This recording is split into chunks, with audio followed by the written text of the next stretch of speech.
Bonjour à toutes et à tous, bienvenue sur cette nouvelle vidéo YouTube. Aujourd'hui, on est à Châteauroux avec Faisal, notre collègue du cercle, qui fait des opérations sur le secteur. Alors, on va pas rester très longtemps dehors, on va se présenter. Il pleuviote. Qu'est-ce qu'on va voir, Faisal, dans le bâtiment, juste là On va avancer en même temps, oui. Ouais. On va voir un 34 mètres carrés qui était à la base un studio et pour lequel j'ai fait des changements pour créer une chambre, mais je vous montrerai un petit peu plus haut. Rénovation complète, aménagement clé en main, mais on vous en dit un petit peu plus directement à l'intérieur du bien. Allez, on se retrouve tout de suite à l'intérieur du bien. Comme je vous l'ai dit, j'aime bien faire la vidéo dehors, mais là, il pleut trop. A tout de suite. On y va, tu nous montres cet appartement. Donc, on en parlait, mais du coup, tu l'as rénové et là, tu es en cours de le meubler. C'est pas encore Exactement. Donc là, on va visiter l'appart en cours d'ameublement. Hop. Bienvenue chez vous. Tu nous fais une visite à la visite d'appartement sur les réseaux sociaux. Dès l'entrée, on voit que c'est extrêmement lumineux. Bon, attends, on commence par où la partie On commence par ici. Alors là, on est sur la pièce de vie avec le petit salon ici. La porte qui va donner sur la cuisine et la petite verrière. L'espace, donc, comme on expliquait en bas avec la rénovation, c'était à la base un studio et on a créé une chambre pour apporter un petit peu plus de côté chaleureux au bien.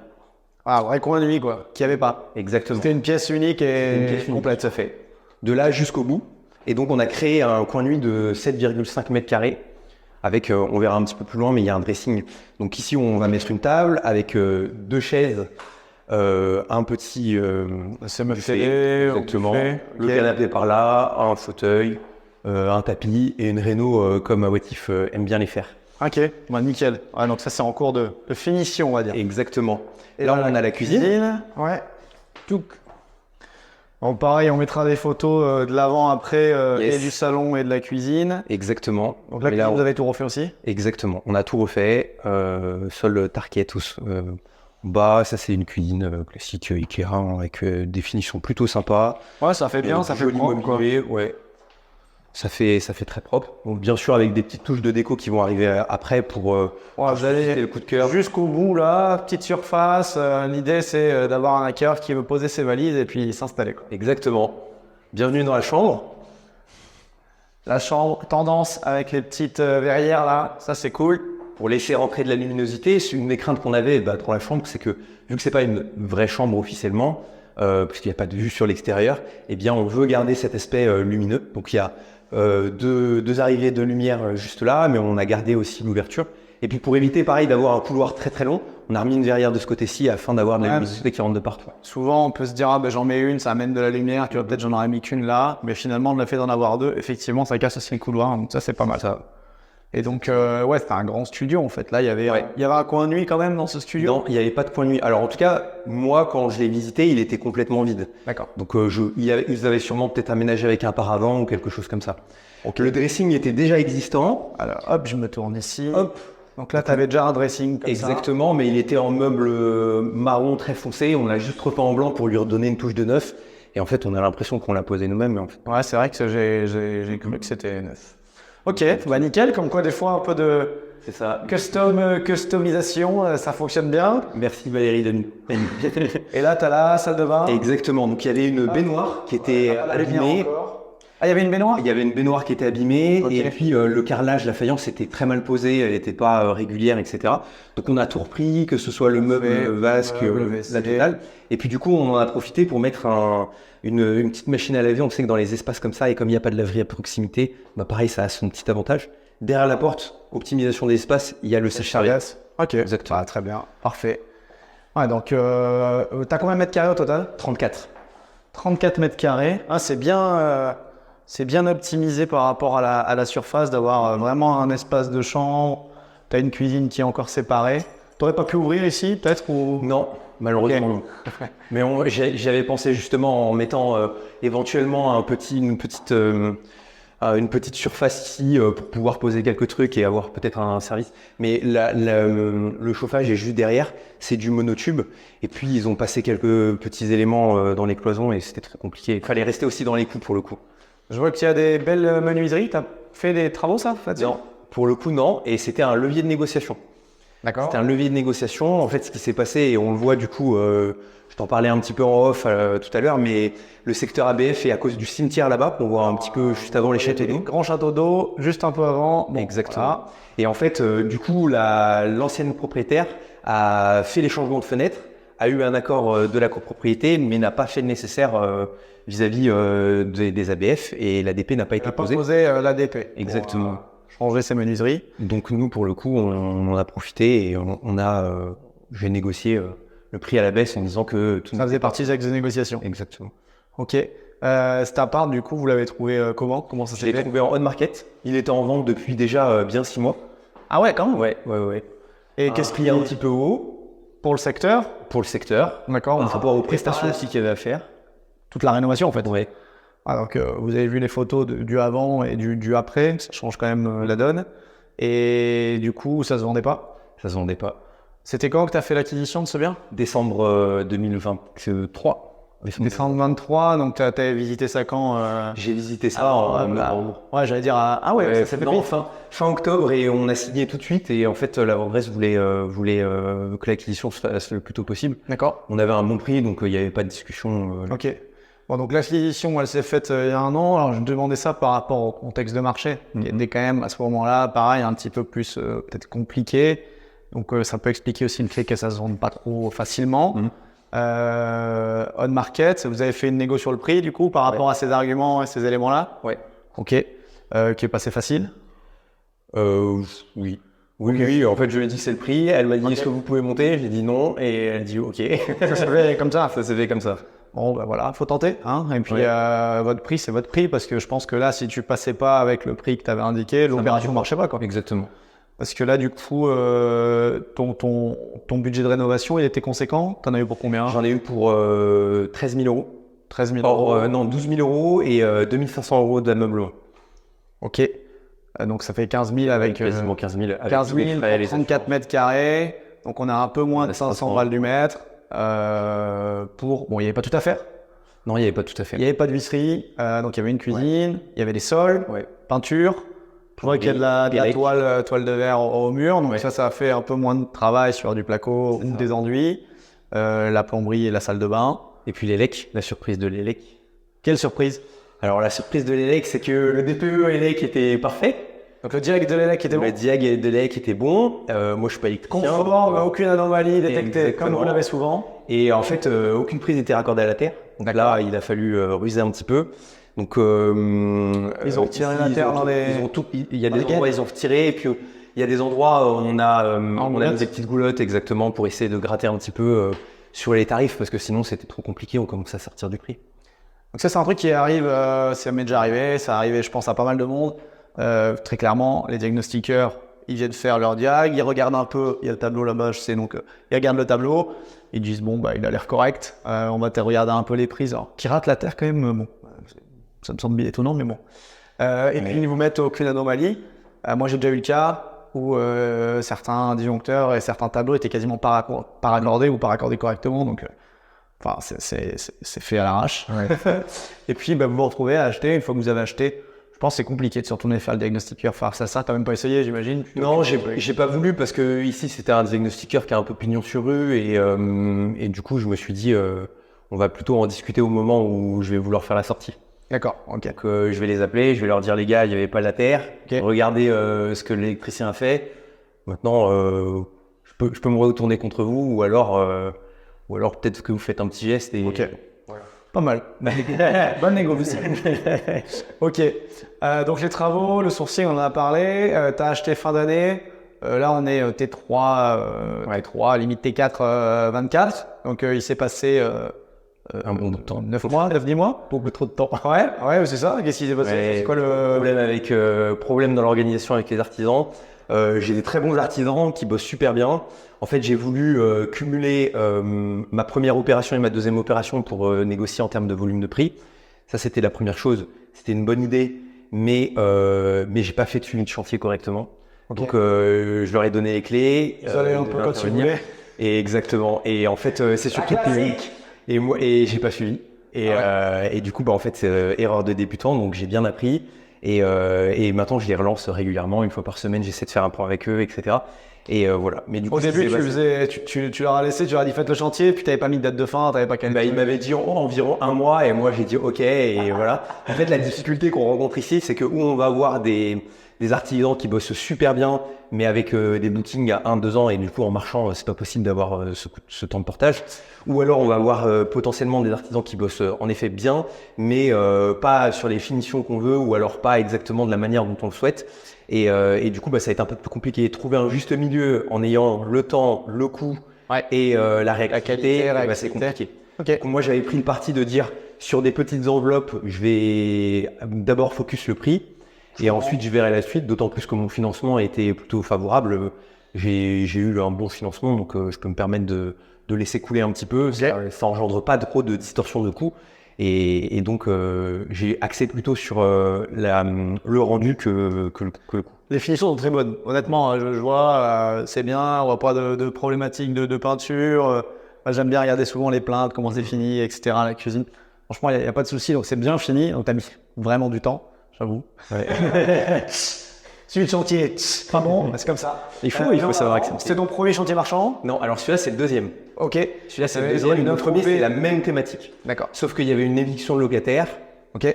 Et par contre, il est un petit peu moins bien agencé. Il y avait un petit peu plus de travaux à faire ouais, dessus. exactement. Donc, ils sont concentrés plus là-bas, en fait, c'est ça? En fait, c'est pas ça, c'est que en fait, j'avais négocié un prix. Je peux faire un peu plus en détail si ça intéresse peut-être les auditeurs.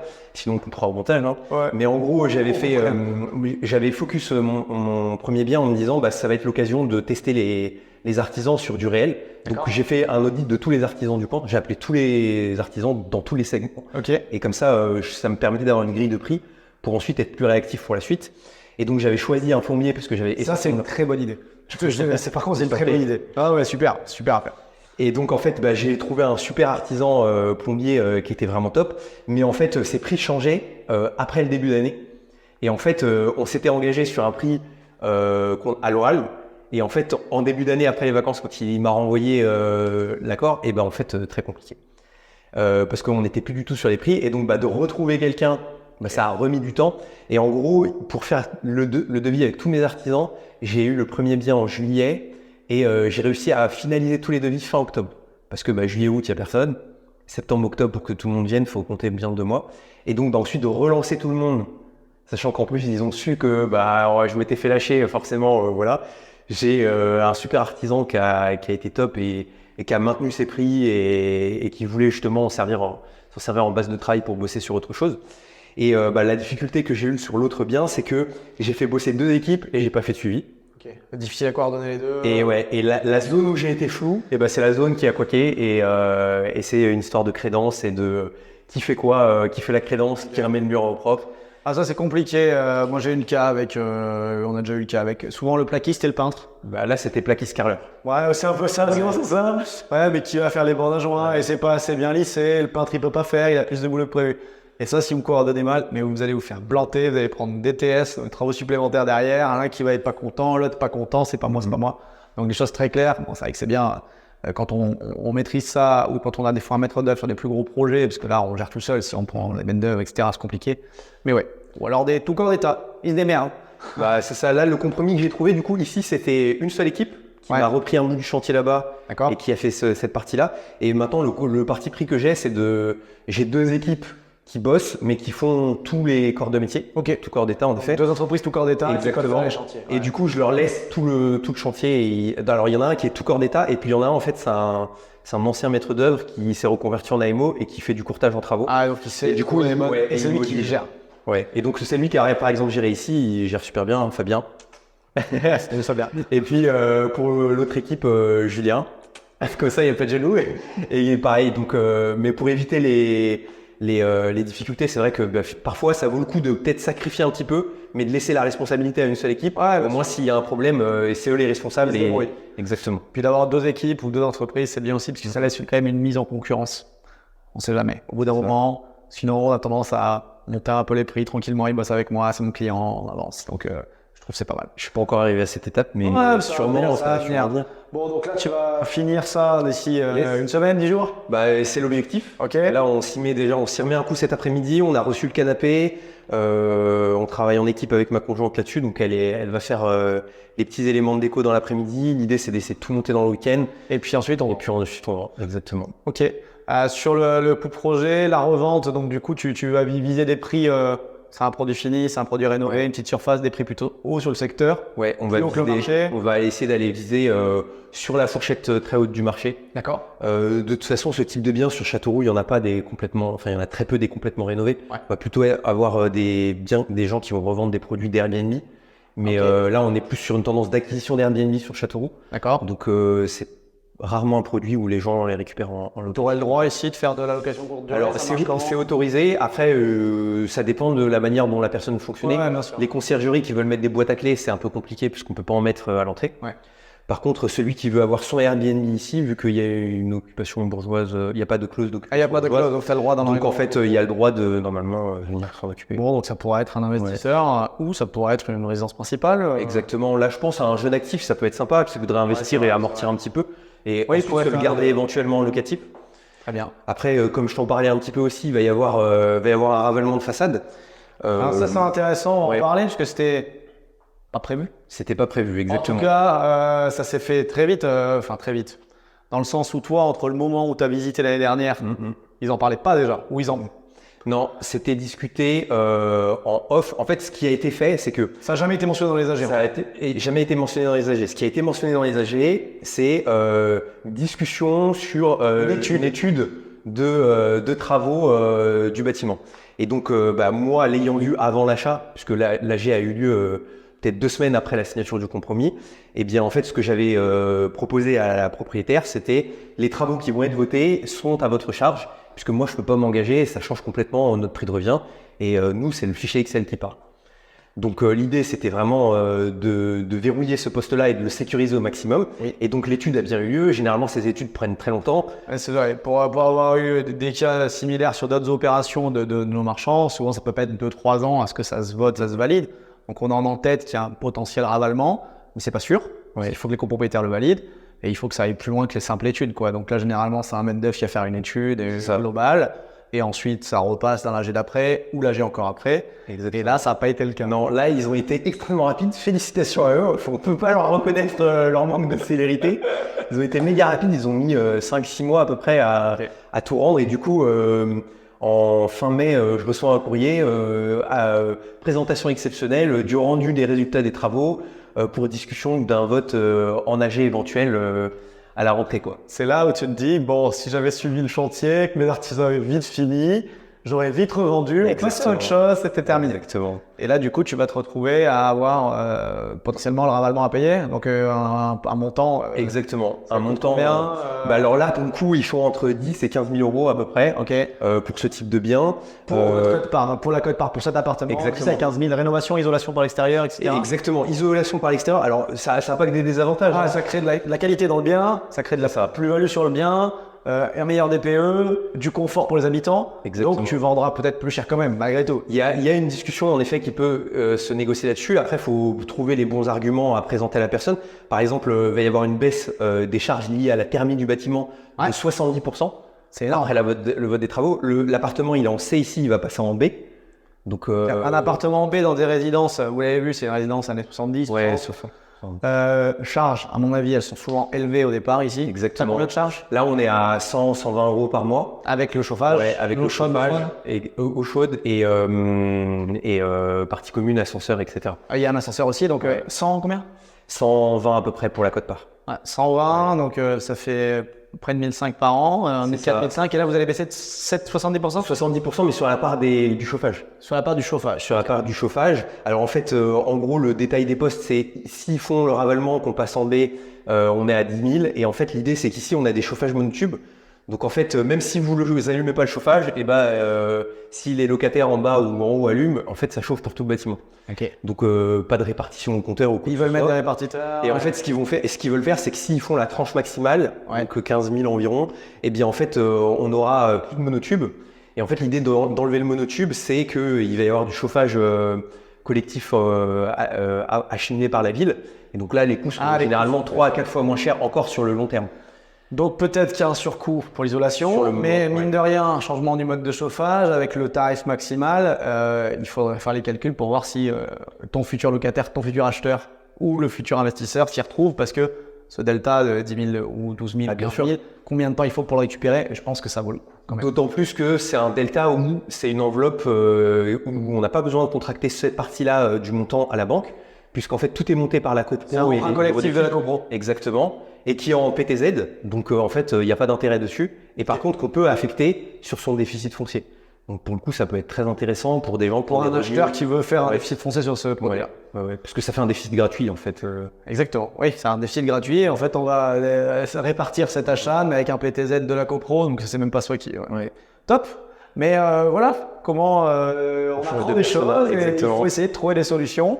Donc là, tu visais une marge, tu avais combien de points de marge sur tes bilans? Alors j'avais 21 points de marge basse. Et là, dans le pire des cas, si on descend, on va se retrouver autour de 7-8. Si vraiment je devais prendre toutes les charges de travaux. Oui, parce que là, Faisal est pessimiste. Ouais. Et il cherche à se dire, bon, je vais pas perdre d'argent, et je le comprends, c'est normal. Parce que sur l'opération, il y a eu des délais plus longs. Il y a eu ces aléas liés à la copro, etc. Il est très pessimiste, on a vu les pluies, mais je connais un peu les prix du secteur, ce qu'il m'a annoncé. Je pense qu'il sera plutôt un peu plus haut. Dans la réalité, je pense que je peux le vendre la marge basse, c'est le bon prix. C'est le bon prix. Mais c'est vrai que dans mon prévisionnel, c'est ce que je te disais, moi j'aime bien fonctionner au prévisionnel. Et dans mon prévisionnel, j'avais prévu un petit peu moins en me disant sur un malentendu, voilà. Ok. Mais c'est un bien, même en pratique, hein. Ça se trouve, je te ferai le retour et tu mettras dans la vidéo. Mais je pense qu'il va. Et on l'oubliera, ça sera peut-être déjà vendu. Ouais, je pense qu'il partira même au prix haut, parce que de toute façon, cette typologie de bien-là, il n'y en a pas beaucoup dans le secteur. Et du coup, là, on est sur des budgets. Combien tu prévois de leur vendre? Là, 70 000 à peu près. 70 000 euros l'appartement. Donc, même sur des petits prix, on a la place de faire des rénos en travaillant bien les prix, en achetant bien. Sur certains, tu achètes mal, t'es foutu déjà de base là, dans des secteurs comme ça. Et dans des marchés qui sont pas très hauts au mètre carré, le prix moyen, c'est combien Châteauroux? 1500, 1600. Voilà. Donc, faut bien acheter. Faut bien acheter. Il faut très bien acheter. En fait, tous les postes dans cette conformation-là, tous les postes sont importants. Il faut serrer tout. Ouais. Bon, bah, très bien, parfait. J'espère que quand cette vidéo sera publiée et que tout le monde la verra, toi, tu auras vendu, tu seras passé à la prochaine. Et puis, de toute façon, on va aller voir d'autres opérations que tu as en cours sur des gros bâtiments, sur des maisons avec des problèmes. Et puis, vous verrez ça dans les prochaines vidéos sur la chaîne YouTube du Cercle, comme d'habitude. Et puis, je vous souhaite une bonne journée. À très bientôt. Merci pour le visionnage. Merci Faisal. Salut. Bonne fin d'opération. Bye bye. Des j'aime, des commentaires, tout ça. Partagez cette vidéo. Et si vous voulez des infos sur le Cercle, faire comme Faisal, vous lancez en tant que marchand de biens, vous avez les infos autour de cette vidéo dans la description. À bientôt. Bye bye. Ciao.